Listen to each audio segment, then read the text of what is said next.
ऐसा कौन सा काम है जो हम दोनों एमपी या एमएनए बने बगैर नहीं कर पा रहे? अच्छा। जिसको खान साहब ने टिकट दे दी हुई है, हम सब उसको फुली सपोर्ट करते हैं। मुराद सिर्फ मुतालबा के करता है, मुल्क के अंदर अमन की बात करता है ना, सवाद के अंदर अमन की बात करता है। यहाँ पे अमन होगा, आवाम खुशहाल होगी, तरक्की करेगी, फायदा किसका? आवाम का फायदा है। डायन वो है जो हसद की आग में जल रही है, जिसने अरशद शरीफ के बनने पर केक काटा था। इसकी जाती ख्वाहिश के लिए पूरे मुल्क के अंदर एक अफरा तफरी मची हुई है। तुम्हारा अपना बाप 50 रुपए के जमानती स्टाम्प पेपर पे 4 साल से बीमारी का बहाना बनाकर बाई बैठा हुआ है। तुम किस मुंह से ये बात करती हो? यहाँ पे दो पाकिस्तान है, एक इस माफिया का पाकिस्तान है, एक हम जैसे आम लोगों का पाकिस्तान है। बिस्मिल्लाहिर्रहमानिर्रहीम, अस्सलाम वालेकुम। मैं सरदार हमजा मान आपको हमारा यूट्यूब चैनल और फेसबुक पेज पर खुश आमदीद। नाज़रीन किराम, आज हमारे साथ तहरीक इंसाफ की ख़ास रहनुमा मौजूद हैं, ख़ास मेहमान मौजूद हैं। हम उनका दिल से शुक्रिया अदा करते हैं। फलक जवेद खान, आपका सबसे पहले बहुत शुक्रिया कि आप हमारे ऑफिस में तशरीफ़ लाएँ।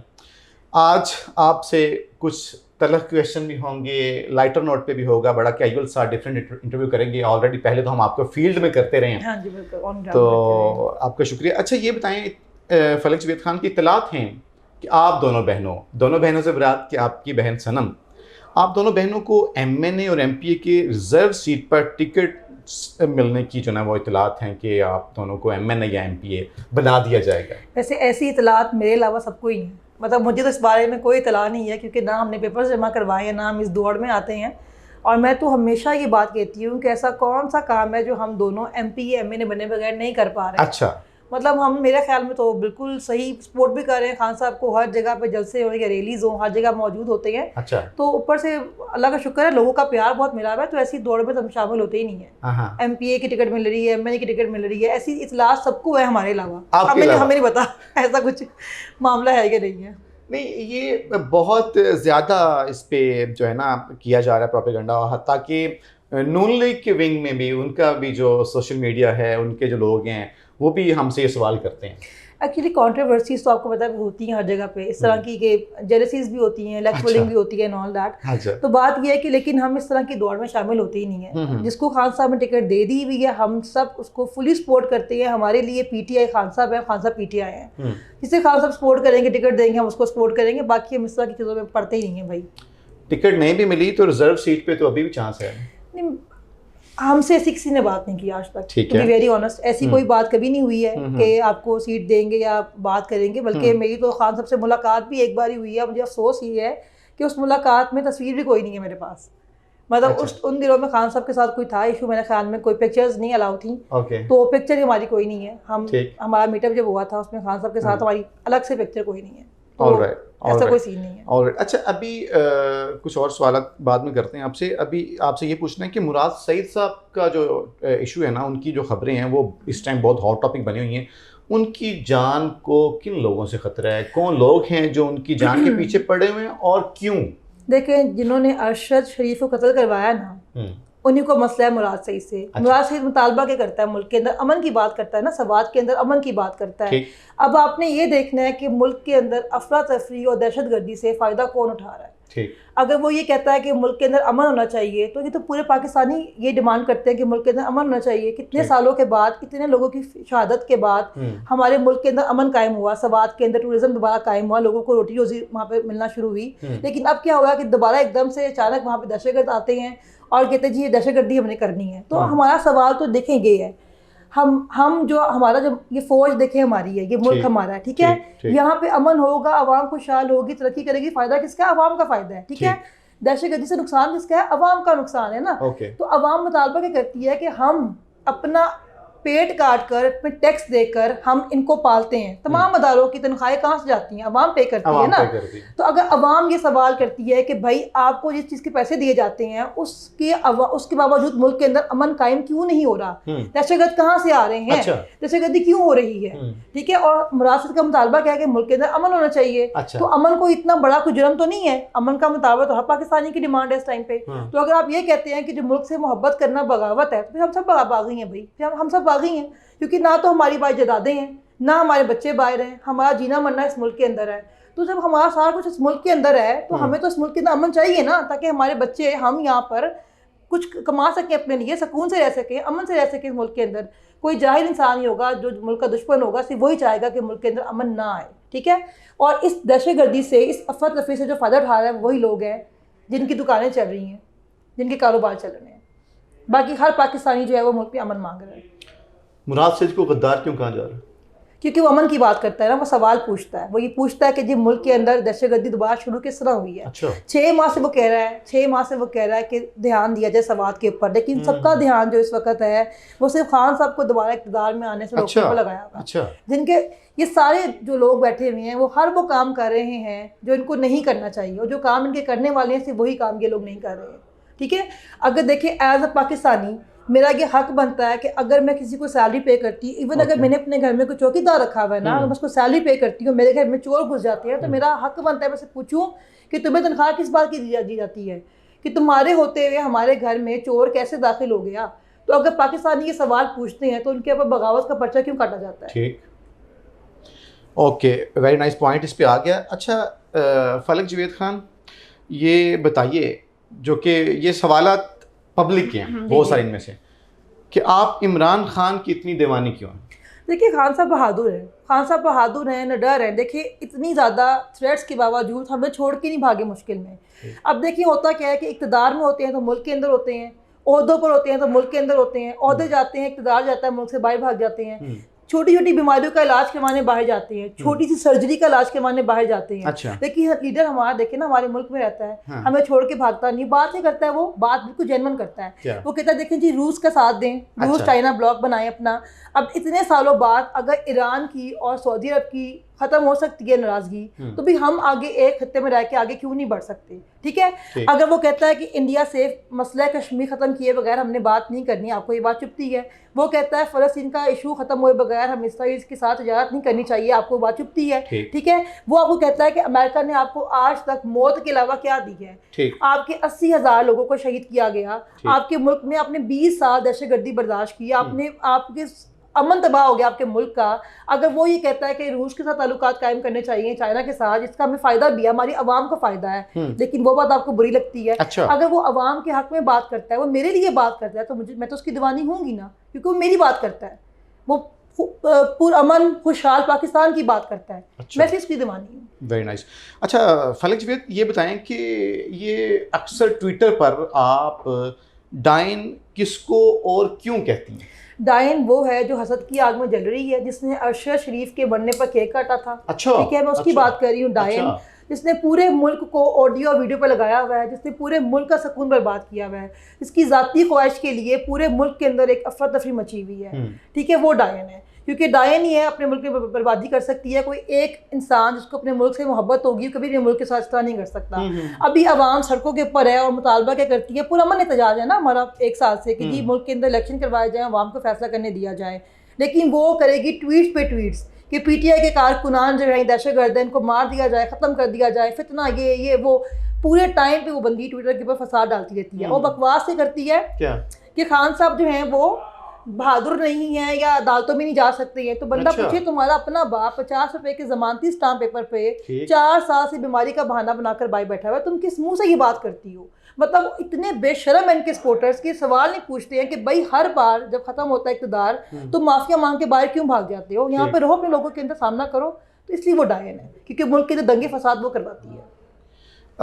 आज इमरान खान साहब अदालत में नहीं जा सके। खबरें थी कि उनकी तबीयत नासाज थी। रात को अचानक जब हम ज़मान पर खड़े तो खान साहब शौकत खान अस्पताल गए। जी जी बिल्कुल। उसके ये मुझे आपके 50 रुपये वाले स्टाम्प से ये चीज़ याद आई कि अगर खान साहब किसी आज क्यों नहीं जा सके अदालत में, और इससे पहले चूँकि बहुत सारे ऐसे लोग हैं जो अदालतों में नहीं जाते रहे, तो अदालत ने कहा जी हम आपकी जो ज़मानत खारिज कर देंगे और आपको फिर उठा के लाएंगे। ठीक है, किसी की अना की तस्कीन के लिए सारा काम हो रहा है ना, किसी की जिद है ये कि खान साहब जो है वो अदालतों के चक्कर लगाएं। मतलब जिस शख्स ने खान साहब पे हमला किया उसको इस्तिस्ना हासिल है, वो वीडियो लिंक के जरिए जो है अदालत हाजिर दे सकता है। मगर पाकिस्तान का सबसे बड़ा रहनुमा जिसको सब एजेंसीज कहती है जान को खतरा है, जिसकी कातलाना हमला हो चुका है उसके ऊपर, लेकिन उसको आपने अदालत बुलाना है। क्यों? क्योंकि आपकी जाती अना है, आपकी जिद है ये वाली कि आपने खान साहब को अदालतों में बुलाना है। वरना कि वही अदालतें हैं जिन्होंने 50 रुपए के जमानती स्टाम्प पेपर पर जिंदगी की गारंटी मांगी थी खान साहब से। अच्छा। कि जी अगर नवाज शरीफ कुछ हो गया तो कौन जिम्मेदार होगा, और वही अदालतें जो हैं वो खान साहब को बार बार बुला रही हैं। इस मुल्क में पता है कि सिस्टम दिखा रहे हैं, हम अपने बच्चों को ये दिखा रहे हैं कि जिसकी लाठी उसकी भैंस होगी। अच्छा। अगर आप बदतमीजी करोगे, कानून को आंखें दिखाओगे, आइन को पैरों तले रोंदोगे, अदालतों को गालियां निकालोगे, तो आपकी इज्जत होगी, आपकी सारी बातें मानी जाएंगी। अगर आप कानून को फॉलो करोगे, चक्कर लगाओगे, अदालतों की हाजिरियां दोगे, तो आपको इस तरह जलील किया जाएगा। द फैक्ट इज दैट कि यहाँ पे दो पाकिस्तान है, एक इस माफिया का पाकिस्तान है, एक हम जैसे आम लोगों का पाकिस्तान है। अच्छा। खान साहब बात करते हैं कानून और आइन की। अच्छा। क्योंकि वो एक शरीफ इंसान है, वो कानून और आइन की बालदस्ती पे यकीन रखते हैं, तो उनके साथ ये सलूक किया जा रहा है। ये बताएं कि खान साहब की तबीयत रात को वाकई नासाज हुई है, क्या उनके पाँव पे स्वेलिंग हुई है? देखिए, आपने एक्सरे नहीं देखे, आपने उनका एक्सरे नहीं देखा। देखिए, एक डॉक्टर ने इनको कहा हुआ था कि आपने रेस्ट करनी है, लेकिन वो हम अपनी आवाम के लिए बाहर निकले ना। ये देखिए, एक मूवमेंट चल रही है मुल्क के अंदर। वो मूवमेंट क्या चल रही है? देखिए, मूवमेंट चल क्या रही है मुल्क के अंदर कि इलेक्शन करवाए जाए। इलेक्शन करवाना, देखिए, समझना बहुत जरूरी है। इलेक्शन करवाना क्यों जरूरी है? आपका मुल्क दिवालिया हो गया है, आप पे लोग ट्रस्ट नहीं करते हैं, आप बाहर के जो लोग हैं यहाँ पे इन्वेस्टमेंट नहीं भेज रहे हैं, किसी को ये नहीं पता कि आपके मुल्क में बात किससे करनी है। यहाँ पे एक्चुअल हुक्मरान कौन है?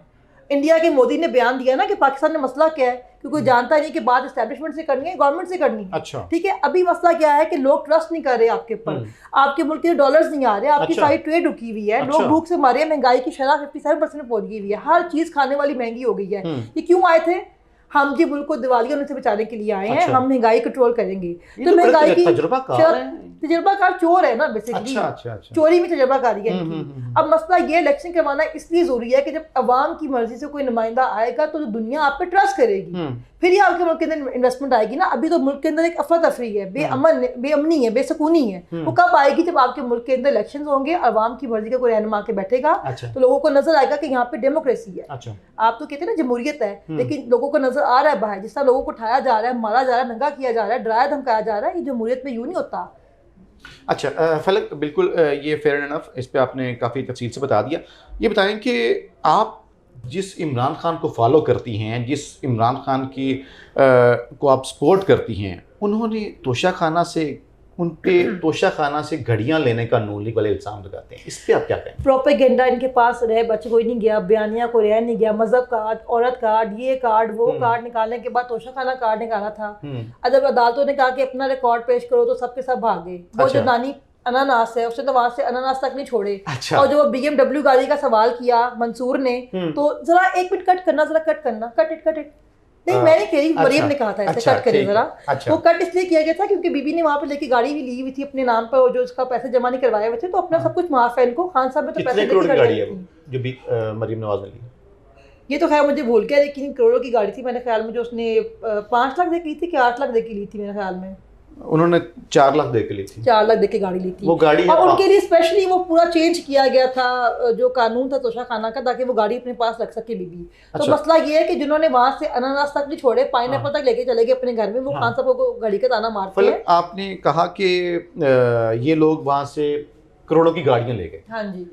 मेरा आपसे सवाल ये है कि फिर छोटी बड़ी मतलब चोरी तो चोरी है ना, चाहे छोटी हो या बड़ी। खान साहब ने कानून के मुताबिक ना खान साहब ने कानून के मुताबिक ये पैसे वहां जमा करवाए हैं, जो उनके वहां पे तरीकेकार था। उसके बाद वो घड़ी निकाल लेके गए हैं, वो वज़ीर आज़म थे। देखिए, मुझे एक तोहफा मिला है, और तोशा खाना के उसके मुताबिक आप 50% जमा करवाएं, 40% जमा करें, जो भी उसके पैसे होते हैं जमा करवाने वाले, वो जमा करवा के आप तोहफा अपने गले जा सकते हैं। What's the big deal? आप केस लेके गए थे अदालतों के अंदर, तो अदालतों ने क्यों उनको ना हल नहीं किया उसके ऊपर? उन्होंने केस क्यों खारिज किया? क्योंकि केस वो था ही कोई नहीं बनता। और जिस बंदा जो केस की तहकीकात कर रहा है, नैब वाला जो बंदा है, वो तो खुद तोशा खाना ज़्यादा उसने वहाँ से सामान लिया हुआ है। मतलब कि अगर आप रिकॉर्ड निकालना शुरू करेंगे ना, तो आपको नजर आएगा कि सबने क्या क्या लिया हुआ वहाँ से। और ये तो वो है जो हमारे अवामी नुमाइंदे हैं। ऐसे लोग भी हमारे मुल्क के अंदर, इनको अरबों के सामान मिलते हैं, जो हड़प कर जाते हैं, जिनको पता नहीं, जिनका कोई हिसाब किताब नहीं होता, जो पूरे मुल्क का निजाम चला रहे हैं, वही हमारा पाकिस्तान वाले ऐश कर रहे हैं। कैसे है हमारा पाकिस्तान? आप कैसा फील कर रही हैं? हमारा पाकिस्तान में बिजली फ्री है, पेट्रोल फ्री है, मेडिकल फ्री है। अच्छा। ना बिजली जाती है ना गैस जाती है, वहाँ पे सहूलतें हैं वहाँ पे। मेरे पाकिस्तान के अंदर लोग भूख से मार रहे हैं, आटे की लाइनों में लग के लोग रोटी के लिए सवार हो रहे हैं। तो मेरे और हमारे पाकिस्तान में बहुत फर्क है। ये 3-4 पाकिस्तान नहीं हो गए? एक नया पाकिस्तान था, फिर मेरा पाकिस्तान, अब हमारा पाकिस्तान। पुराना पाकिस्तान था रोटी कपड़ा मकान का नारा लगा के अवाम को 70 साल वेलकम टू हमारा पाकिस्तान। हाँ, अब हमारा पाकिस्तान तो हमेशा से ही है, हमारा पाकिस्तान तो हमेशा से ही है। मैं इसमें एक छोटा सा क्वेश्चन आपसे कर लूँ।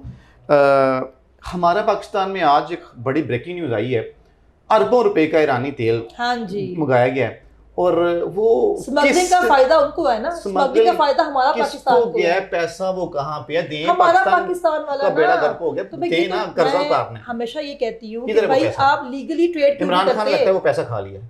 हाँ, किस तरह नया पाकिस्तान वालों ने कोई पैसा नहीं खाया। नया पाकिस्तान वालों ने पैसा वहाँ पे लगाया, हेल्थ कार्ड बनाए, राशन कार्ड बनाए उन्होंने। मुझे ये पहले रानी तेल पे बताएं, ये कुछ हो रहा है या इसमें कुछ हकीकत है? देखिए मेरी बात सुने, इतने सालों से आप सब जानते हैं, चमन बॉर्डर के ऊपर अफगानिस्तान वाली साइड से या ये बलूचिस्तान वाली साइड से बहुत स्मगलिंग होती है, ठीक है। ये हमारा बयान तो है नहीं, पार्लियामेंट में बयान दिया एग्जैक्टली होती है गाड़ियाँ। अब इतना तेल जो आप वहाँ से मंगवा रहे हैं, अगर वही आप उसको लीगली मंगवाएं, तजारत करें वहाँ से, तो फायदा पाकिस्तान की आवाम को होगा ना। लेकिन हमें फायदा पाकिस्तान की आवाम को तो पहुँचाना नहीं है, हमें तो हमारा पाकिस्तान बनाना है जहाँ पे हमारे बड़े बड़े घर बन सकें, हमारे बच्चे ऐश कर सकें, क्योंकि आपका कुछ तो फ्री है ना। जलील तो पाकिस्तान की आवाम होती है, महंगाई तो पाकिस्तान की आवाम बर्दाश्त करती है, आपको टैक्स भी आता है। रिक्शे वाले से टैक्स लेके आप इतनी फ्री बिजली भी घर की ले लेते हैं। हाँ जी। आप हर चीज और एक काम है इनका, सिर्फ मुल्क के अंदर अमन कायम करना, और मुल्क में अमन कायम नहीं हो रहा। नहीं, और जब कोई सवाल करता है तो उस पे बगावत का पर्चा। ये बताएं, आप लोग इलेक्शन नहीं करवाए जा रहे, तो सुना है हमारा पाकिस्तान वालों ने कहा जी हम तो सिक्योरिटी भी दे सकते हैं, इसमें कोई हकीकत है? अब देखिए, कतर में फुटबॉल का मैच हुआ, वहाँ सिक्योरिटी दे सकते हैं, सारे कामों के लिए सिक्योरिटी दे सकते हैं, मगर जो मुल्क के अंदर बेसिक काम है इलेक्शन करवाने वाला, वहाँ सिक्योरिटी नहीं दे सकते। क्यों? वो बिजी होंगे ना, वो किसी महाज पे होंगे। हाँ जी, खान साहब को रोकना जो है, इससे बड़ा महाज कौन सा है? अच्छा, खान साहब को रोकना है, इससे बड़ा महाज क्या है? फलक, आप के रहनुमा इमरान खान साहब कहते थे कि परवेज लाई को तो मैं चपरासी में लगाऊं, पंजाब का सबसे बड़ा डाकू है, उसी को आपने पार्टी का सदर बना दिया। अच्छा मेरी बात सुनिए, हर एक का पास होता है, लोग चेंज हो जाते हैं, लोग बदल जाते हैं। अच्छा। हमारे साथ वो अच्छा काम कर रहे हैं, हमारे सामने रहते हैं, उन्होंने करप्शन नहीं किया, कोई ऐसा काम नहीं किया, लेकिन जब ऐसा वो काम को करेंगे, तो जब खान साहब ने अलीम खान को साइड पे कर दिया, जहांगीर को साइड पे कर दिया, तो ये क्या चीज है? तो खान साहब ने तो कभी अपने असूलों पर समझौता नहीं किया, ठीक है। और जहां तक बात है साथ मिलकर चलने की, तो वो जो 13 पार्टीज का इत्तेहाद हुआ है, जो कहते थे हम पेट फाड़ेंगे, सड़कों पर घसीटेंगे, हम ये कर देंगे, वो कर देंगे, तुम तो उसकी नाजायज औलाद हो ज़ियाउल हक की, तो वो सारे साथ बैठे हुए हैं ना अभी। तो ये वो जो कहता था औरतों की हुक्मरानी जायज नहीं है, वो जो डीजल साहब हैं वो भी साथ बैठे हुए हैं। तो 13 पार्टियों का इत्तेहाद भी तो हुआ ना। तो अगर खान साहब ने इत्तेहाद की तो कौन सी क़यामत आ गई है? अच्छा, शेख रशीद को भी आप कहते थे कि इसको तो मैं चपरासी। शेख रशीद तो हमारे साथ बहुत सालों के साथ है ना, कोई बात ही पिंडी बॉय का अपना एक स्वैग है। हम तो कहते हैं लोग बदल जाते हैं भाई, लोग बदलते भी तो है ना। अच्छा, हमारे साथ जाकर उन्होंने कैसा उल्टा सीधा काम नहीं किया। अच्छा, नहीं यार, सुना है मोहन्नद सलाही बोरियां भर के ले गया है उधर। तो करें, इनके पास गवर्नमेंट है, क्यों नहीं करते? इनकी गवर्नमेंट है, सब कुछ ये करवा रहे हैं, इनके पास तो हर चीज है। अगर उसने ऐसा कुछ किया तो उसके पे केस चलाएं, पकड़ें उसको। Okay, fair enough. आपके ख्याल में चौधरी परवेज लाही के घर पे अटैक किसने करवाया? फेडरल गवर्नमेंट का, हमने नहीं करवाया। देखिए, इंटरिम गवर्नमेंट जो बनी है ना अभी, उसके पास तो 90 दिन के बाद इख्तियार रहते ही नहीं है ना। आईनी तौर पे तो फारिग होगी गवर्नमेंट। 30 आपने 90 दिन के इलेक्शन करवाए तो आपने करवाए नहीं, तो आपकी क्या आईनी हैसियत रह गई है? तो ये निज़ाम हमारा पाकिस्तान वाले चलाते हैं ना। जहाँ से कॉल आती है, चिड़ियाघर से कॉल आती है, कभी कहीं से कॉल आती है, उठा के बंदर बन गया, हम सारे मुल्क के अंदर तमाशे शुरू कर देते हैं। अच्छा। तो होता तो यही है, एक बंदे की जिस केस के अंदर जमानत हुई हुई है और आगे बताया जा रहा है किसकी जमानत हुई हुई है, उसके ऊपर आप अटैक कर रहे हैं, किस बेस के ऊपर? लेकिन पूछने वाला कोई नहीं है। और कमजोरी किसकी है? हमारी अदलिया की कमजोरी है। अच्छा। आपने कासिम सूरी की जब रूलिंग को रिवर्स किया, आपने तब नहीं बुलाया किसी को भी, आपने खान साहब को नहीं बुलाया, आपने कासिम सूरी को नहीं बुलाया, आपने उससे ये नहीं पूछा कि इसने रूलिंग जो है ये क्यों दी है। आपने चोरों को बुलाया, काबीना को, रात को 12 बजे आपने अदालतें लगाई कि जी हम इसलिए अदालतें लगा के बैठ गए कि जुर्म हो सकता है। अब जो मुल्क में जुर्म हो रहा है तो अदालतें क्यों सो रही हैं? ये अदालतों के ऊपर चाहे वो कुछ भी कर ले, अदालतों को तो मानता ही नहीं है। तो अदालतों को खान साहब तो मानते हैं ना। खान साहब के लिए अदालतें जाग जाती है ना, हम ये कर देंगे वो कर देंगे। तो अभी अदालतें क्यों नहीं जाग रही? पंचायत लगाएगी ना उन्होंने, तो करवाए ना इम्प्लीमेंटेशन। क्यों नहीं करवाते? आर्टिकल 6 लगाए इनके ऊपर। इलेक्शन होते हुए नजर आ रहे हैं।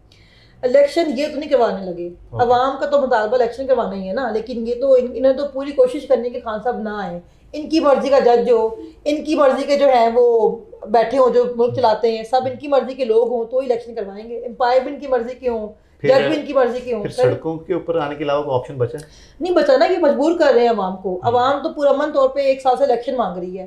अगर आप इलेक्शन नहीं करवाएंगे तो इवेंचुअली क्या होगा? आप चाहते हैं कि मुल्क के श्रीलंका वाले हालात पैदा हो जाए। मुल्क तो दिवालिया कर दिया आपने। देखिए अवाम जो है पक गई हुई है अब। मैं खुद थक गई हूँ। मैं कहती हूँ रोज एक ड्रामा, 1 साल से मेरे रात को आती है जब कॉल आती है किसी की, तो हमें होता है कि जमान पार्क में कोई अटैक हो गया, हमें होता है बस वहाँ भाग के जाना है। तो आपने पूरे मुल्क को तमाशा बना दिया हुआ है। लोग भूख से मर रहे हैं, खुदकुशी कर रहे हैं, बेरोजगारी है, अच्छा। करप्शन है, महंगाई है, लोगों के पास दवाइयाँ तक नहीं है खाने के लिए।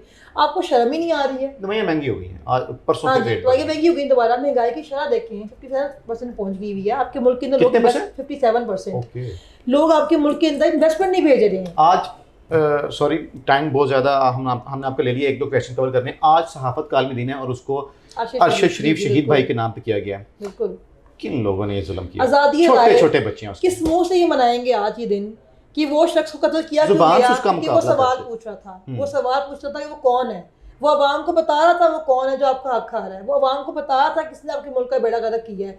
अभी तो खुद आके बाजवा साहब ने कितनी बार कह दिया है कि जी मैंने ये करवाया, मैंने वो करवाया। तो क्या अदालों की जिम्मेदारी नहीं बनती कि उसको सजा दी जाए, उसे पूछा जाए कि तुम एक गैर सियासी शख्सियत थे, तुमने किस तरह सियासत के अंदर इंटरफेयर किया? अच्छा। जब उन्होंने खुद काफ़ी जगह बयान दिए, काफ़ी सहाफ़ियों को उन्होंने बयान दिए, अपने मर्जी के बयान भी दिए उन्होंने, तो इसके ऊपर अदालों का फ़र्ज़ बनता है कि अपना नाम को क्लियर करवाएं। और अरशद शरीफ के कातलों का जिनको उनकी माँ ने नामजद किया है अदालतों के अंदर, उसके पर्चा कटने दें। क्योंकि हर मुल्क में ये होता है, कोई शख्स भी अदालत से, कोई शख्स भी आइन और कानून से ऊपर नहीं हो सकता। जब हर शख्स, हर अदारा कानून और आइन के नीचे आएगा तो ही इस मुल्क के अंदर जो है ना अमन भी आएगा और ये मुल्क तरक्की भी करेगा। लास्ट तहरीक इंसाफ ने एमपीज़ के टिकट दिए, बड़े रोले पड़े, बड़े फड्डे हुए। आपने भी कईयों को सपोर्ट किया, उनको टिकट मिल भी गए। ये बताएं कि तमाम टिकट ठीक मिले या कहीं ना कहीं कुछ गलतियाँ हुई हैं? देखिए 100% ना कहीं भी फेयर नहीं हो सकता बंदा, क्योंकि देखिए खान साहब इंसान है, ठीक है ना। उनको जो रिपोर्ट्स आती है उसके मुताबिक उन्हें टिकट्स दी हैं। मतलब उन्होंने एक अच्छा काम क्या किया, उन्होंने कहा कि आपके पास रिव्यू करने का ऑप्शन है। अगर आपको लगता है कि टिकट सही नहीं देगी तो आप रिव्यू के अंदर जा सकते हैं, फिर टिकट जो है वो आप उसको दोबारा करवा सकते हैं, ठीक है।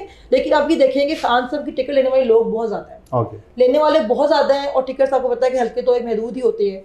अब मसला यह है कि जिसको टिकट नहीं मिलेगी उनमें से बहुत से लोग जो हैं वो इतराज़ भी करेंगे। तो ये तो खान साहब की कामयाबी दिखी है तो अगर है तो, क्योंकि जहाँ पे लेने वाले बहुत ज़्यादा टिकट्स कम है। नॉन लीग वाले कहते हैं 2 करोड़ में एक टिकट, तो उन्हें कि आपके पास उतना आराम का पैसा है, फिर कोई टिकट लेने के तैयार नहीं हो रहा आपकी टिकट को लेने मतलब वो तो छान को लेके बाहर टिकट नहीं बिक रही इनकी, जहाँ से बैंक तो वो लोग टिकट ही पकड़े इनकी, मतलब टिकट लेने को तैयार ही कोई नहीं हो रहा इनकी। ये किस मुँह से बातें करते हैं? मतलब वो जो पीपल्स पार्टी जो है, पीपल्स पार्टी देख लें, इतना आराम का पैसा है, टिकट देना आपके पंजाब के अंदर 50 लोगों को खाना खिला के उन्होंने टिकट बांटी अपनी। मतलब क्या खाना, मतलब किस तरह के लोग हैं ये लोग? इनके तो टिकट लेने को लोग तैयार ही नहीं हो रहे हैं भाई, ये क्या बातें कर सकते हैं? इनको तो कोई पहचानता भी नहीं है, वैसे पहचानता नहीं है, क्या बात है? इनको तो कोई पहचानता भी नहीं है भाई। नहीं, आपकी दोस्त मरियम नवाज तो पहचानती होगी ना? मेरी दोस्त नहीं है भाई वो।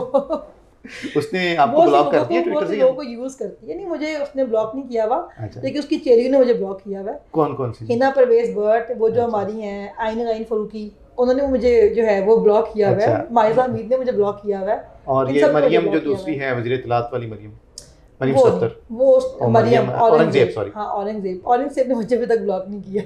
ओके, कुछ पैगाम देना चाहेंगे मरियम औरंगजेब को? वो कहती थी बाहर आके, उसने कहा था मुबारक हो, तो उसी बेंच को, उसी जज को भी मान नहीं रही। ये बेशरम लोग हैं, मुनाफिकत से भरे हुए लोग हैं। मैं उनको कहूँगी कि भाई फिलहाल तो आप इलेक्शन फोकस करें और 2-2 करोड़ दे के लोगों को बुलाएं टिकट्स के लिए, शायद कोई टिकट ले ले आपकी और इलेक्शन लड़ ले आपकी। ऑडियो लीक की फैक्ट्री कहाँ पे लगी हुई है? जो आए दिन ऑडियो लीक होती है, मेरे ख्याल में तो जाती अमला में लगी हुई है। उन्हीं को बाजी को शौक है, जो कहती थी कि हमारे पास हर एक की वीडियोस मौजूद हैं। मैं तो देखें, पहले बेशरम खानदान देखा जिनकी बच्ची आके खुद कहती है कि हमारे पास लोगों की नाजेबा वीडियो पड़ी हुई है, और बड़े फख्र से बताते हैं वो कि हमारे पास लोगों की नाजेबा वीडियो पड़ी हुई है, मतलब लोगों को ब्लैकमेल करने के लिए। तो वही बाजी को शौक है ऑडियो वीडियो बनाने का। बिल्कुल ठीक। फलक जवेद, आपका बहुत शुक्रिया, आपको मैं टाइम दिया। जी नाज़रीन किराम, हमने फलक जवेद खान से बड़ी डिटेल में एक सवाल जो है ना उनसे पूछा, और उन्होंने भी बड़े खंदा पेशानी से और बड़ा कैटेगरिकली उसके आंसर किए। नॉर्मली हम 8 मिनट से ज़्यादा इंटरव्यू नहीं करते, और ये मेरे ख्याल में अभी 20 मिनट का हो चुका है। मुझे इजाज़त दीजिए, और फैसला आपने करना है कि कौन सही है और कौन गलत है। सरदार हमजा मान को इजाज़त दीजिए,